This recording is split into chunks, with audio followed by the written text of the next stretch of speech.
Hello hello everyone, welcome to Ekta की पाठशाला। आज हम करेंगे 14 जनवरी के current affair.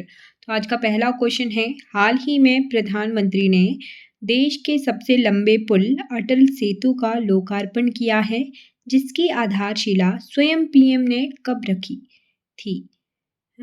Recently, the Prime Minister has inaugurated the country's longest bridge, Atal Setu, the foundation stone of which was laid by PM himself। तो ये कब रखी गई थी? दिसंबर 2016 में।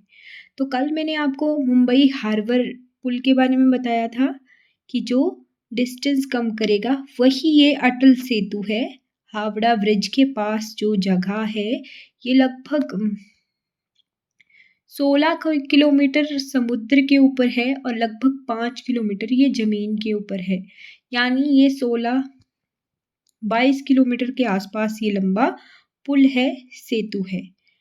अब दूसरा क्वेश्चन देखते हैं। 12 जनवरी 2024 को DRDO ने किस राज्य के तट से दूर चांदीपुर में एकीकृत परीक्षण रेंज ITR से नई पीढ़ी की आकाश NG मिसाइल का सफलतापूर्वक परीक्षण किया?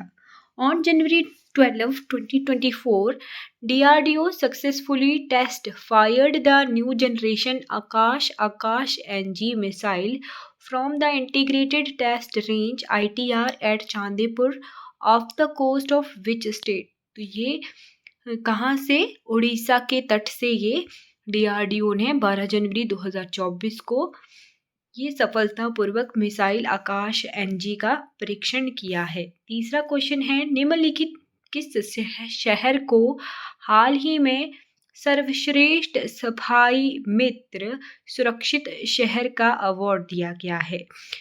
Which of the following cities has recently been awarded the best सफाई मित्रा सेफ सिटी अवार्ड? तो ये चंडीगढ़ है। चौथा क्वेश्चन है, भारत के प्रधानमंत्री नरेंद्र मोदी द्वारा निम्न में से किस स्थान पर 27वें राष्ट्रीय युवा महोत्सव का शुभारंभ किया गया है? At which of the following place has the 27th National Youth Festival been inaugurated by the Prime Minister of India Narendra Modi? तो ये नासिक में इसका इनॉग्रेशन किया गया, शुभारंभ किया गया। पांचवा क्वेश्चन है, भारतीय पासपोर्ट को हैनले पासपोर्ट इंडेक्स 2024 में कौन सा स्थान प्राप्त हुआ है? What position has Indian passport received in Henle passport index 2024? तो 2024 का हैनले पासपोर्ट इंडेक्स रिपोर्ट आ चुकी है, जिसमें भारत का कितनवां स्थान है? 80वां, यानी 80th रैंक है। सिक्स्थ क्वेश्चन, पोंगल पर्व की शुरुआत इस साल 15 जनवरी से और इसका समापन 18 जनवरी को होगा। तो यह त्योहार किस राज्य में बड़ी भव्यता और धूमधाम से मनाया जाता है? Pongal festival will start from 15th Jan this year and will end on 18th Jan. In which state is this festival celebrated with great grandeur and pomp? तो ये जो चार ऑप्शन है इनमें से आपको बताना है। तमिलनाडु है, असम है, महाराष्ट्र है और गोवा। तो इन चारों में से तमिलनाडु में पोंगल उत्सव मनाया जाता है। बाकी और राज्य भी है अगर, तो आपने कमेंट सेक्शन में बताना है कि पोंगल उत्सव जो है किन राज्यों में मनाया जाता है। सेवंथ क्वेश्चन, हाल ही में भारत के पहले डार्क स्काई पार्क का खिताब किस टाइगर रिजर्व को मिला है? Which tiger reserve has recently got the title of India's first dark sky park? तो ये है पेंच टाइगर रिजर्व। अब मुझे चलिए मैं ही बता देती हूँ, पेंच टाइगर रिजर्व कौन से राज्य में है? तो ये है मध्य प्रदेश में। सुंदरवन कहाँ है? कमलांग कहाँ पर है? काजीरंगा कहाँ पर है? तो पता होना चाहिए कि हर एक ये टाइगर रिजर्व अगर पूछे जा रहे हैं तो इनके राज्य भी पता होने चाहिए। ठीक। आठवां क्वेश्चन है, हाल ही में किस बैंक ने सम्मान रुपे क्रेडिट कार्ड लॉन्च किया है? Which bank has recently launched सम्मान रुपे क्रेडिट कार्ड? तो ये इंडसइंड बैंक के द्वारा। फिर नवा क्वेश्चन है, हाल ही में विश्व आर्थिक मंच WEF द्वारा जारी वैश्विक जोखिम रिपोर्ट 2024 के अनुसार क्या सबसे बड़ा अल्पकालिक वैश्विक जोखिम है? यानी पूछा गया है कि कौन सा अल्पकालिक वैश्विक जोखिम बन चुका है। What is the biggest short-term global risk according to the Global Risk Report 2024 recently released by World Economic Forum? तो आजकल के दौर में सबसे बड़ा रिस्क पता क्या बन चुका है? गलत सूचना और दुष्प्रचार। यानी कोई भी गलत सूचना और उसका जो फैलाव, दुष्प्रचार करना है, वही चीज़ आज के दौर में सबसे बड़ा ग्लोबल रिस्क जो है बन चुका है। आजकल तो टेक्नोलॉजी का ज़माना है, टेक्नोलॉजी से ये दुष्प्रचार बहुत जल्दी से फैल जाता है, राइट। 10वां क्वेश्चन है, वर्ष 2024 के गणतंत्र दिवस परेड के लिए कितने राज्यों और केंद्र शासित प्रदेशों का चयन किया गया है? How many states and union territories have been selected for the republic parade of 2024? तो ये 16 राज्य और केंद्र शासित प्रदेश की झांकियां जो आती हैं वो चीज़ होती है कि इन राज्यों ने या फिर केंद्र शासित प्रदेशों ने इस परेड में शामिल होना है। तो 16 की सिलेक्शन हुई है इस बार के गणतंत्र दिवस परेड के लिए।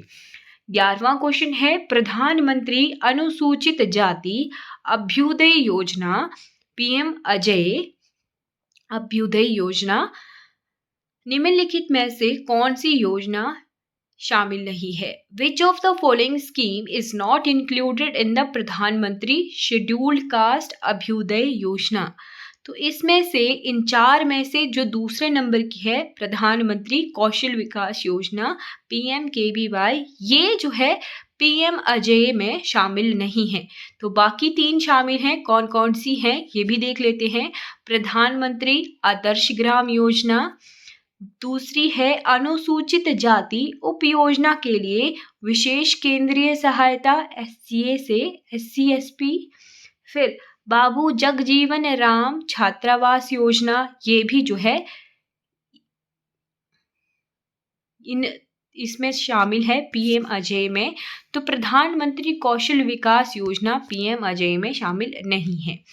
12वां क्वेश्चन है, निम्नलिखित में से किस संगठन द्वारा वर्ष 2024 के लिए विश्व आर्थिक स्थिति और संभावना रिपोर्ट जारी की गई है? Which of the following organization released the World Economic Situation and Prospects Report for the year 2024? तो ये यूनाइटेड नेशन यानी संयुक्त राष्ट्र के द्वारा विश्व आर्थिक स्थिति और संभावना रिपोर्ट जारी की गई है। 13वां क्वेश्चन है, हाल ही में चर्चा में रहे रॉक ग्लेशियर एक प्रकार की भू आकृति है जिसमें इनमें से किसका संयोजन होता है? Rock glaciers which have been in discussion recently are a type of landform which is combination of which of the following? यानी जो ऑप्शन दिए गए हैं इनमें से कौन सा रॉक ग्लेशियर भू आकृति में शामिल होता है, राइट। तो ये है परमाफ्रॉस्ट, रॉक मलबे और बर्फ, ये तीनों ही रॉक ग्लेशियर्स में शामिल होते हैं। ग्लेशियर्स क्या होता है? तो बर्फ के पहाड़ों को ग्लेशियर्स कहा जाता है, हिंदी में हिमनद कहते हैं। अगर आप हिमाचल से हैं तो हिमाचल में लोकल भाषा में ग्लेशियर्स को शिगड़ी भी कहा जाता है। ये क्वेश्चन बार बार रिपीट भी होता है।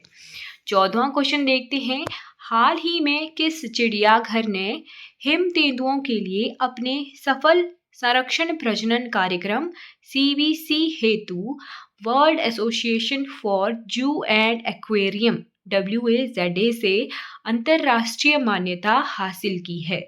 Which zoo has recently won international recognition from the World Association for Zoos and Aquarium for its successful conservation breeding program for snow leopard? तो ये है Padmaja Naidu Himalayan zoological park.